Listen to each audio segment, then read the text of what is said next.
Иду домой. Была на складе, покормила своего коллегу, который у меня работает. И сейчас вот иду домой. Сейчас хочу пиявки поставить себе. Хочу поработать немножечко на сайте. Но так как я еще не выздоровела с этим кашлем, поэтому я не гуляю на улице и как бы еще лечусь. Кашель меня уже не такой сильный достает. Я делаю ингаляции с Адором, ставлю пластыри, пью прополис, пью чагу, пью сироп от кашля.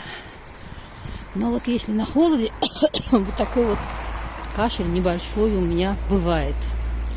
То есть, за день я могу там покашлять, я не знаю, 10 раз. Иногда меньше.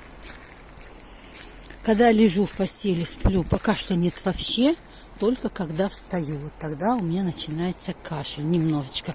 Потом это все отходит, и я себя чувствую нормально. Температуры нет, слабости уже нет. То есть, в общем, все хорошо, но немножечко что-то сидит еще в бронхах.